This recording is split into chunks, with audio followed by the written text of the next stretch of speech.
الصلاۃ والسلام صدق اللہ العظیم وصدق رسولہ النبی الکریم۔ انتہائی قابل احترام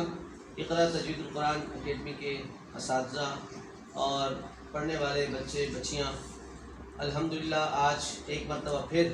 ہم آپ سے مخاطب ہو رہے ہیں ایک خوبصورت اور دینی عنوان سے۔ آج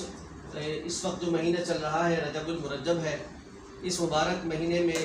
دو بڑے بڑے واقعات ہمارے سامنے ہیں جس پر انشاءاللہ مختلف اوقات میں گفتگو ہوگی۔ پہلا جو عنوان ہے ہمارے پاس،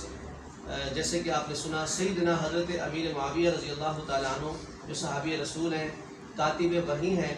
ان کی جو وفات ہے 22 رجب کو ہے، تو ان کے حوالے سے انشاءاللہ گفتگو ہوگی۔ اور اگلی محفل میں انشاءاللہ جب ہم دوبارہ آپ کو بلائیں گے تو اس مہینے کا اس سے بھی بڑا عنوان جو ہے وہ معراج النبی صلی اللہ علیہ وسلم ہے، کہ میرے اور آپ کے محبوب پیغمبر نبی کریم صلی اللہ علیہ وسلم معراج پر کیسے تشریف لے گئے، اور اس موقع پر میرے اور آپ کے پیارے آقا صلی اللہ علیہ وسلم نے کیا کیا دیکھا اور پھر کیا تحفے لے کر امت کے لیے واپس تشریف لائے۔ تو چلتے ہیں آج کی گفتگو کی طرف کہ سیدنا حضرت امیر معاویہ رضی اللہ تعالیٰ عنہ، سب سے پہلے آپ کے ذہنوں میں، آپ کے دل دماغ میں ہونا چاہیے کہ وہ صحابی رسول ہیں۔ صحابی کس کو کہتے ہیں؟ جس نے نبی پاک صلی اللہ علیہ وسلم کو ایمان کی حالت میں دیکھا ہو، آپ کی زیارت کی ہو اور ایمان کی حالت میں دنیا سے رخصت ہو گیا ہو۔ چنانچہ حضرت امیر معاویہ رضی اللہ تعالیٰ عنہ کے بارے میں بہت کم لوگ جانتے ہیں، اس لیے کہ سیدنا امیر معاویہ رضی اللہ تعالیٰ عنہ کو چاہنے والوں کے ساتھ ساتھ ان سے بغض رکھنے والے اور ان کو نیچا دکھانے والے اور ان پر قسم کے الزامات لگانے والے بھی اس دنیا میں بستے ہیں اور رہتے ہیں، جس کی وجہ سے ہم اہل سنت والجماعت جو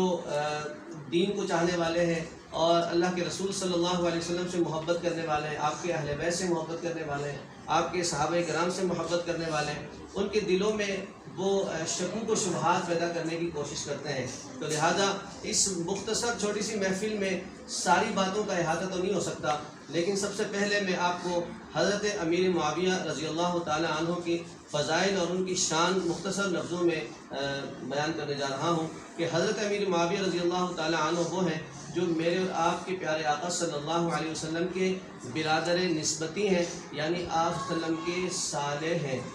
آپ کی بہن حضرت امیر معاویہ کی بہن جو ہے ام حبیبہ رضی اللہ تعالیٰ عنہ، وہ پیارے نبی صلی اللہ علیہ وسلم کی زوجہ محترمہ اور آپ کی اہلیہ ہیں، ازواج مطہرات میں شامل ہیں، امہات المومنین میں شامل ہیں، یعنی پوری امت مسلمہ کے ماں کا لقب اللہ تبارک و تعالیٰ نے ان کو عطا فرمایا ہے۔ تو سب سے پہلے معلوم ہوا کہ حضرت امیر معاویہ کی جو بہن ہے وہ میرے اور آپ کے پیارے آقا صلی اللہ علیہ وسلم کی کیا ہے؟ زوجہ ہیں اور آپ کی اہلیہ ہیں۔ ایک رشتہ داری یہ ہے، اور دوسری رشتہ داری یہ ہے کہ حضرت امیر معاویہ رضی اللہ تعالیٰ عنہ نبی کریم صلی اللہ علیہ وسلم کے جب ہم باپ دادا کا نام لیتے ہیں اور ان کے نسب کو بیان کرتے ہیں تو 6 7 نمبر پہ جا کر جو میرے اور آپ کے پیارے آقا صلی اللہ علیہ وسلم کے دادا ہیں وہی حضرت امیر معاویہ کے بھی دادا ہیں۔ تو نسلی طور پر بھی، حسبی نسبی طور پر بھی آپ صلی اللہ علیہ وسلم کے وہ رشتہ دار ہیں، اور بعد کے طور پہ بھی کہ ان کی بہن ابو سفیان کی بیٹی ام حبیبہ آپ کی بیوی ہے، یہ بھی آپ کے ساتھ رشتہ داری ہے۔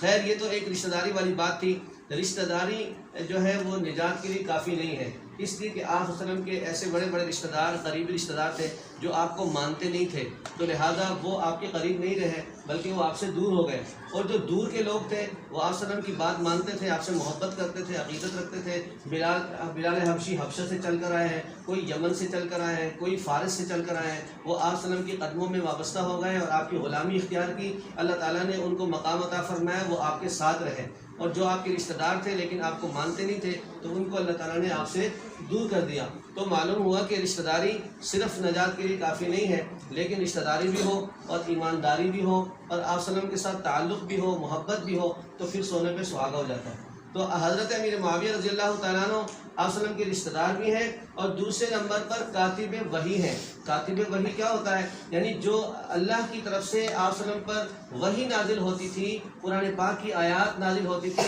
ان کو لکھا جاتا تھا، اور لکھنے والے سارے تو نہیں ہوتے، آپ کو پتہ ہے پڑھے لکھے لوگ کم ہوتے ہیں، اور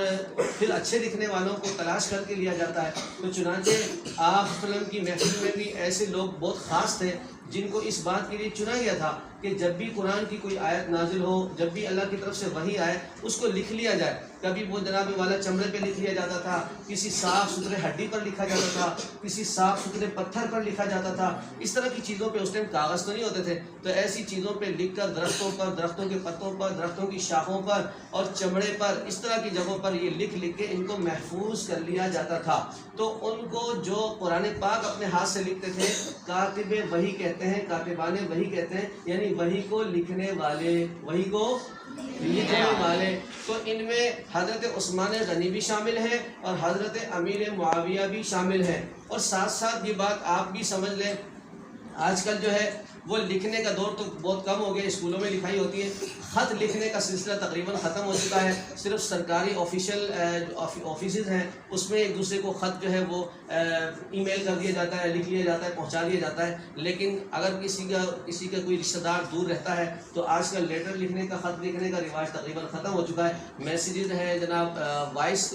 میسیج ہے، اسی طرح آپ جناب ویڈیو کال میں آپ رشتہ داروں سے بات کر سکتے ہیں، تو لہٰذا خط لکھنے کا رواج تقریباً ختم ہو گیا۔ لیکن اس وقت جو ہے خط لکھنے کا سلسلہ ان کا رواج تھا، چونکہ وائس اور یہ چیزیں نہیں تھیں، ویڈیو کال کا سسٹم نہیں تھا، تو خط لکھتے تھے۔ اگر کوئی